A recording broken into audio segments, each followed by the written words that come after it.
dubro denya dute walchinara gadde mukhana zimuru galle gola male kanano dedi dagile sara dete zirbu bare waya mamara kanano dedi dagile sara dete zirbu bare waya mamara ya fai o faya jiruti ya tajajil tubuti manaqiyai arande min taifra boru dem tusra bijra yo jirane wala gara aya dem rabtin sabra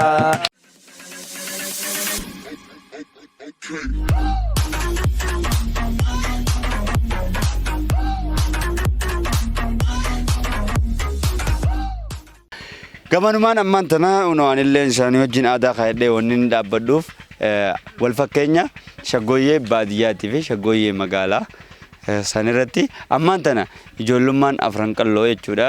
Ijoollummaan shubbistoota afran qalloo shaggooyyee baadiyyaa isin sirbinee isin garsiisne jechuudhaan bakka kanatti argamnee jirra. Mee Khaliifaa kanarratti maal jettamee maal qopheessuu yaaddeetu bakka kanatti? Imallee keenya kan arraan sana magaalaa Dirreedhaa warra kaanee as hulaa hululitti argamne aadaan bal'aadha. Aadaan Harargeedha. Keessaafuu tan bahaa godinaa fi laga akkasumatti arada wal dhaba waan ta'eef aradaan Dirreedhaadhaa tunis akkuma beekamti yeroo gammachuu yeroo cidha isaanii yeroon tun yeroo birraati ammaan tana namuu bishin gaasaa tumachaa oomisha galchuu jira. Kana dhufnee hawaasa baadiyyaa keenya fi magaalaa wal qunnamsiisuu fi aadaan as jirtuu fi achi jirtuu fakkeenyaaf gizee sagantaan takka as jiru gizee as dhufnee aadaa asii taphanna yeroo magaalaa dhaynus haaluma aadaa ganda sanii taphanna maaliif jiddu gala nuti aadaa guddisuu dirqama keenya waan ta'eef jechuudha. Kanaan wal qabatee ijoolleen teenya hawaasni magaalaa Dirreedhaa as jiru kuni yeroo karaa magaalaa dhufu akka waan keessummaa dhufee akkas takka tahaa jira.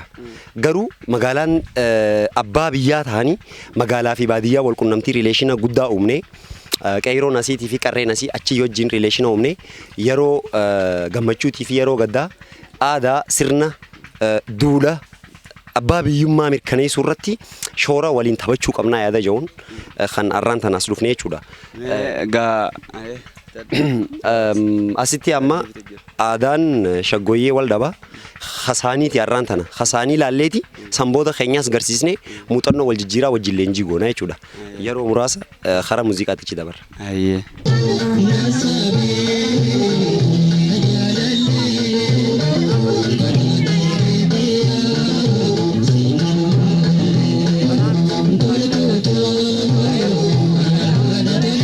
Ulele kakalo waljina magarte kindin dubro denya dute waljina ragade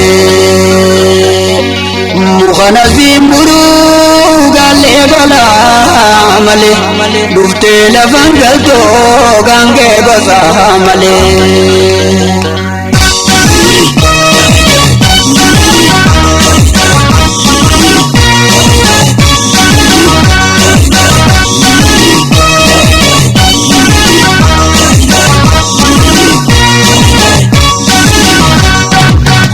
ya bonto askoto aketia yebedia yonti tifirben faya chala kitule lepto agatia bana sagalete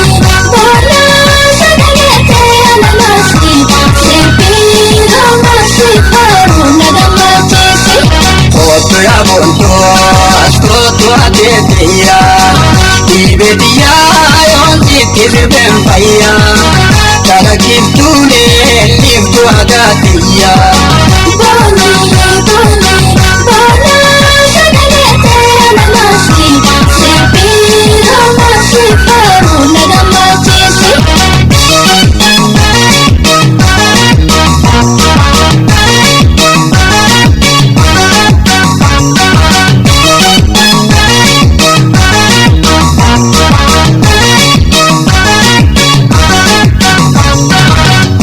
kanano dedi dagile sara dete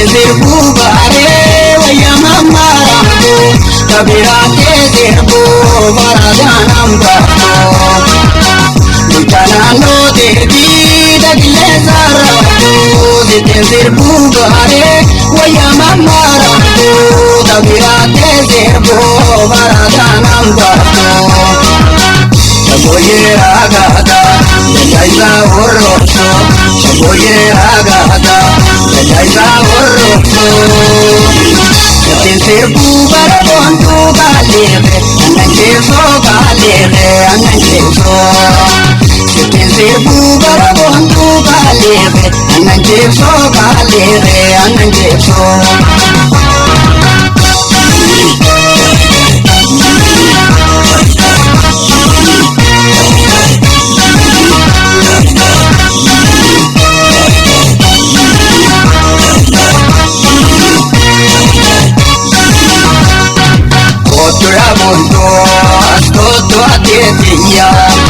Ibedia yon siti sirben faya Cara kitule leftu agateya Bona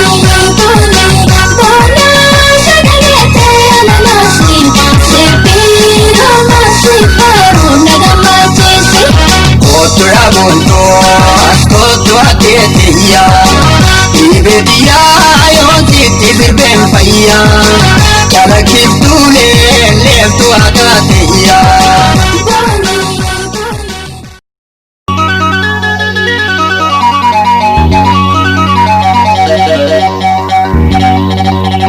Waya mano mano waya mano mano waya mano mano waya mano mano Mukhana zimburu galle gola male dufte lavangal to gange goza male ulele kakallo waljina magarte kindin dubro denya dufte waljina ragade Mukhana zimburu galle gola male dufte lavangal to gange goza male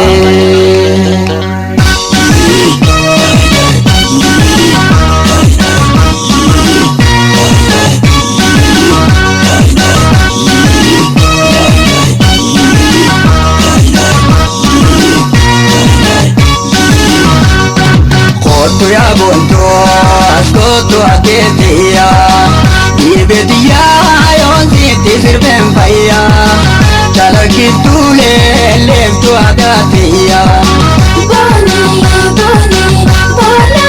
shagalete ananasin Sipiro masiparu nagamachisi Kotoya bonto askoto ateteya Ibedia yon siti sirben faya Chala kitule leftu agateya Bona shagalete ananasin Sipiro masiparu nagamachisi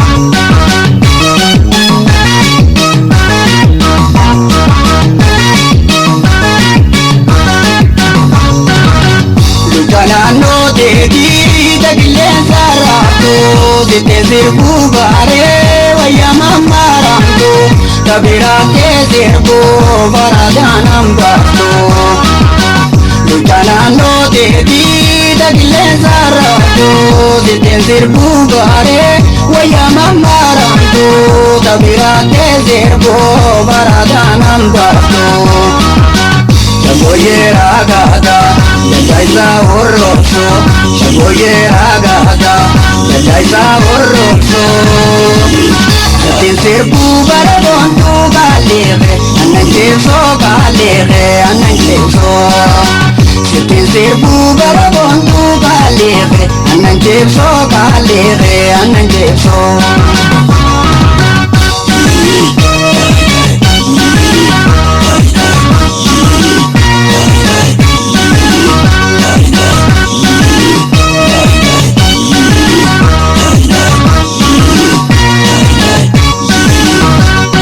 Kotoya bonto askoto ateteya Ibediyaa yoonsitti sirbeen fayyaa calaqqiftuulee leeftu adaateeyyaa.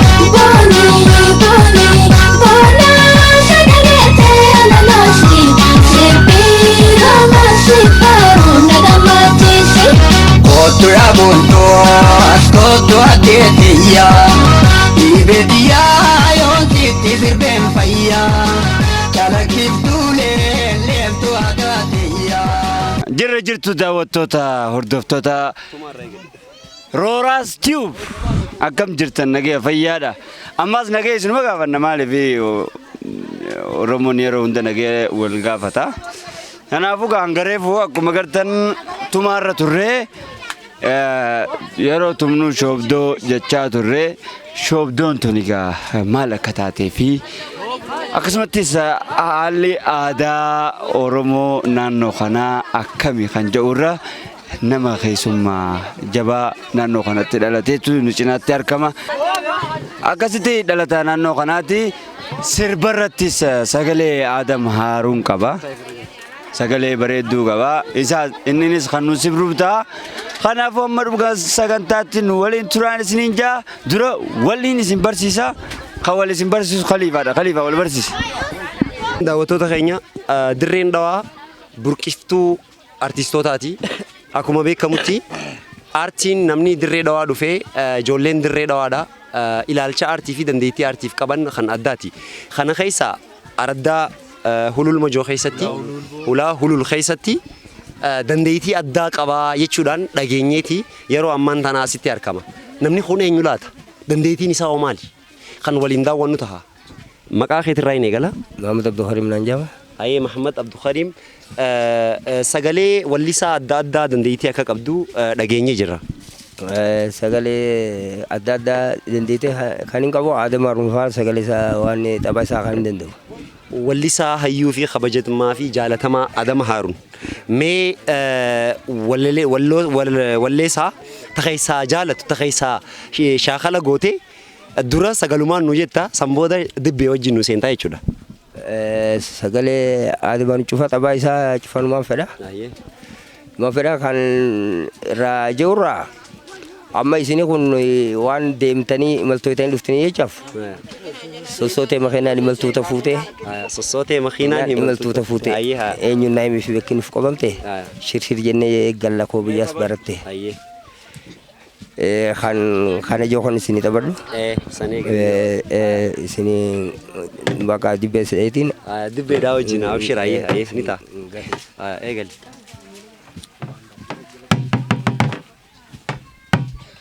Sossootee makiinaan imaltoota fuutee. Eenyuun naayimee fi bakkinuuf qabamte. Shirshir jennee galla koo biyyaas baratte. Maal qabdiina wajjin amna dheertuu deemte. Bishaan haaraa lagaa hunda ijaan garte. Masnoo ruyyaatu sirraan tarkaanfatte. Muuzaa fi shankooraa jala suuraa kaate. Akkasiin ni beektaa waan baadiyyaan taate. Akkasiin ni beektaa waan baadiyyaan taate. Sossootee makiinaan imaltoota fuutee. Eenyuun naayimee fi bakkinuuf qabamte. Shirshir jennee galla koo biyyaas baratte. Humna ijoollummaatti mana tukkaamamte. Kan jiraatu nyaate osoo komishin kan tuni taafi jetteen bika madiin tuni eesi jetteen balaan addaan baaftuu firii koof agartee balaan addaan baaftuu firii koof agartee sossootee makiinaan imaltoota fuutee eenyuun naayimee fi bakkinuuf qabamtee shirshir jennee gallaa koo biyyaas barattee shirshir jennee gallaaltee osoo qootee bulaan oomisha cuubaatee. Tiffattoonni horii yoo horsiisu baate maal bittee gurgurtii gabayaan dhaabbatte maal bittee gurgurtii gabayaan dhaabbatte sossootee makiinaan imaltoota fuute eenyuun naayimee fi bakkinuuf qabamte shirshir jennee gallaa koo biyyaas baratte shirshir jennee gallaa koo biyyaas baratte. Numan obsaa yaaniin gomuunatti waan nu taate teessoon alalaati naadhaa mimeessa yoom dhuftaati laala qaamaa yoomiin si odeeyse qaama kan koo hundaa wal nageeyse addaan turreen daadabe oobse waan eegaa yoo wal nu garsiise awwa hundaa rabbii irratti dhiise isa jiruu nadaa nu fageeyse oobse yaadaa kee gaara jabeeyse ayyaanni kee hogguu na boochise nuuma noomsaa yaaniin gomunatti waan nu taatee teessoona lalaatti naadhaan meessa yoom dhuftaati awwa jiruu nadaa gama kooti sirra jirti abdiin tiyya hundi natti obsiitee garaa jabateeti yoo wal dhabnee boodee shenaa taati nuuma noomsaa yaaniin gomunatti waan nu taatee teessoona lalaatti naadhaan meessa yoom dhuftaati awwa hundaa rabbii natti dhiise isa jiruu nadaa nu fageeyse oobsi yaadaa kee gaara jabeeyse aan yaadni kee hogguu na boochise nuuma noomsaa yaaniin gomunatti teessoona lalaatti naadhaan meessa yoom dhuftaati aadaa jechuun maali tana gaafintooti na deebisuu qabdan xiqqaa guddaan martiin yorraa baruu baanne seenaan nu gaafati barachuun dirqamaa irraa saba ofiiti sabarraa dhalaattee aadaan saba ofiiti hanga faayidaa qabu afaan saba ofiiti aadaa keessa gara taa'e akka daawwitiitti aadaa jechuun maali tana gaafintooti na deebisuu qabdan xiqqaa guddaan martiin yorraa baruu baanne seenaan nu gaafati lolaan garaa muraniiti risaa fi deemnee jeena fiiti kan taate geeraraati galti aadaa jechuun maali tana gaafintooti na deebisuu qabdan xiqqaa guddaan martiin yorraa baruu baanne seenaan nu gaafati. Eda arkamee fi dibbeen nagayaa silaatti qophooyne sagaleen tanaan addanii baati jeetii yaada. Wallisaa Adam Haruun malee dandeettii wallisaa bilaa kan yaaddu ni jira. Kan yaadatu Ali Shaboo, Khadir Said fi Mustafa Rawee Ali Birraa kanneen fa'aa. kana waa'uma irraa itti Sagalee dandeettii sirba Mustafa Rawee mee gaa daawwattoota keenya kabajamoo eega maqaa Mustafa Rawee kaasnee sirba Mustafa Rawee tokko mee nama seenaati. Rawee tokko ni jira. Yaa faayifayoo faayaa jiruuti yaa tajaajiltuu bultii mana kiyyaay yoon si harkuu baadhee jila maantiyaay na golgoloyte osoo aduun guyyaay waan irraa sirraan hin baane dur jirtii wal jaalachuuni ijji tooboo yalla geeftuu ahahaay buy tokko si wal dhabnaani haala keetiin si jaaladhee si filadhee haala keetiin si jaaladhee si filadhee mee wal dhabnaa firraneene uhuhuy jiruu dheertuu si abdaadhee wal dhabnaa firraneene ahahaay jiruu dheertuu si abdaadhee haala keetiin si jaaladhee si filadhee haala keetiin si jaaladhee si filadhee mee wal dhabnaa firraneene uhuhuy jiruu dheertuu si abdaadhee. Yaa faayifayoo faayaa jiruuti yaa tajaajiltuu bultii mana kiyyaay yoon si harkuu baadhee jila maantiyaay ana golgoloyti osoo aduun guyyaa.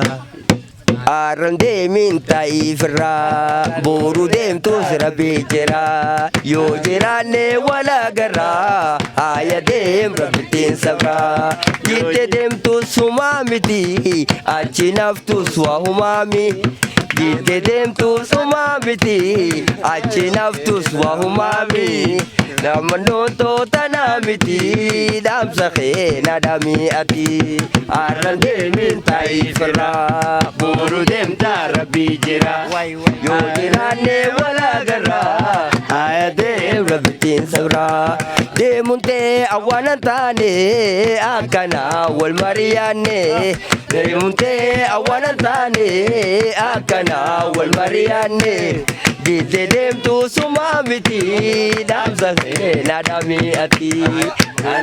Taphni kun amma kabiraati. Inni sirba amma kabiraa beektaa? Tapha amma kabiraa kan biraa.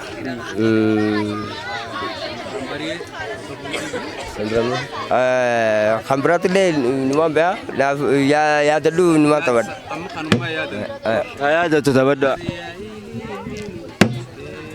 Shamarran baariyaa ililli nurgooyte dilimaanii kabaara fi xiyyaa gooyte.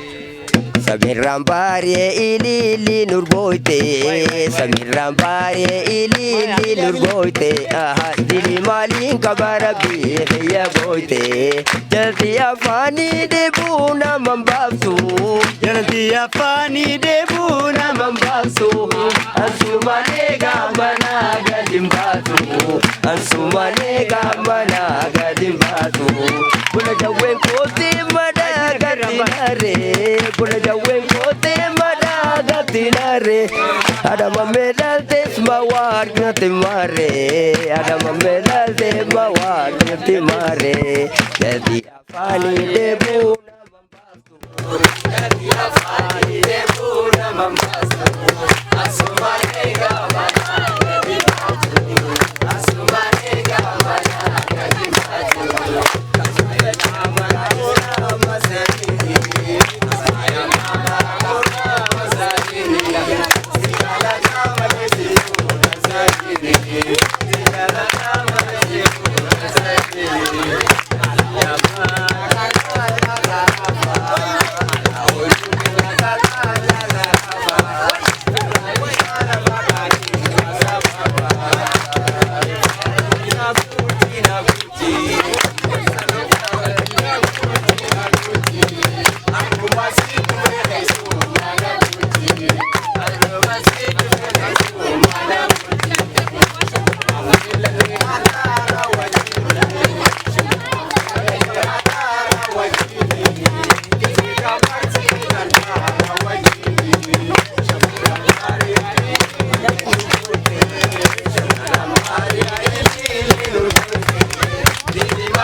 Daawwattoota keenya kabajamoo akkuma ulaa hulul dhufneen akkuma hoggaa duraa isin himne jechuudha. Ulaa hulul nama ciccimaa hedduu of keessaa qabdi akkuma isin jee hangareefuu shoobdoo tumaa turre deebinee unoodha nama cimaa tokko kan dandeettii sirboota hedduu sirbu jechuudha. Dirreedhaa hoggaa jaannamni hanguma magaalaa san beekaa dirreedhaa jechuun baadiyyaa 38 qabdu kana keessa hayyootaa fi beektoota hedduu kan qabatte ta'a.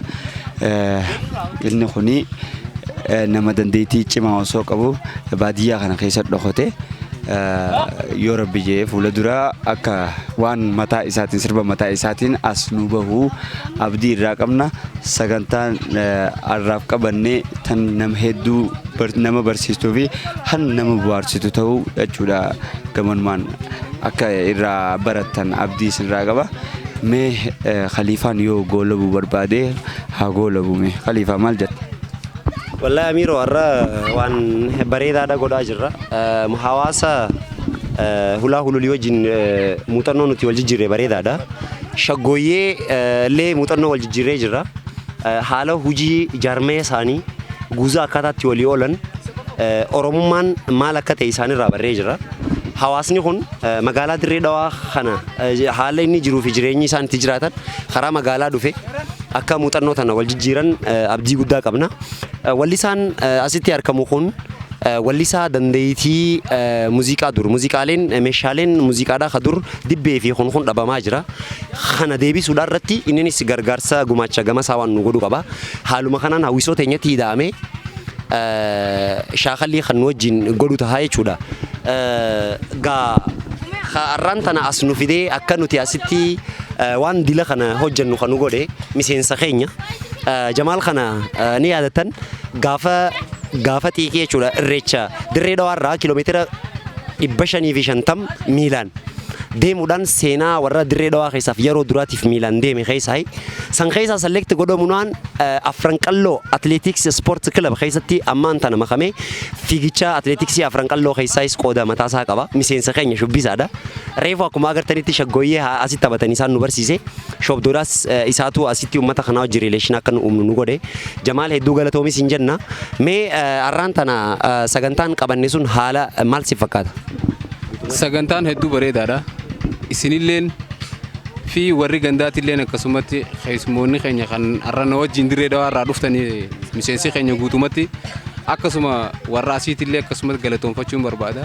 Abdii isaaniitiin isin dila kana mataa xiyyaafan akkuma na beeytanii nama tokko jireenya hawaasaa keessattillee gaa isaanii wajjin qooda haa qabaadhu malee maatis qabaadheetii miti isaanuma abdaddeetiin dhufee isaanilleen gaa akkuma agartan kana lafa nan goone nan qaanfachiifne isaanis asumaaniin abbaa abdoo fi haadha mana isaa haadha abdootii fi akkasuma maatii isaanii guutuu fi ollaa hedduu isumaan galateeffachuu barbaada ganda guutummattu jechuudha.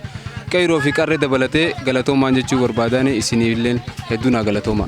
Waan takka osoon hin toyne irra dabruu hin barbaadu.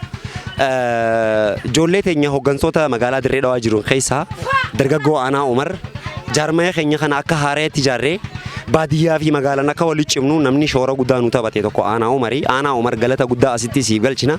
Akkasumas konkolaataa nu laatuudhaan hanqa asii akka dhufnu kan nu godhe biiroo aadaa fi turizimii magaalaa Dirree Dhawaadhaa jechuudha obbo Muraad Badawii osoo galata hin galchineef biran dabarru akkasumas miseensa hawwisoo Afranqallootii fi Nuubiyaa Promotion garee shubbistootatii fi garee diraamaatu lameenuu jechuudha warra isaanii hayyama nuuf godhanii akka as dhufan waan godhaniif hedduu galatoomaa maatii isaaniitii fi miseensa keenya guutuu jechuudha. Rooraas Tube osoon hin tuyne biran qotu miidiyaa ummata kan saba isaatiif quuqamu subscribe nu godha isin jaalannaa isin kabajna turtiin teenya taarraa tana fakkaatti an fitadheetiin jira galatoomaa ulfaadhaa Oromootii bula horaan isin jaa.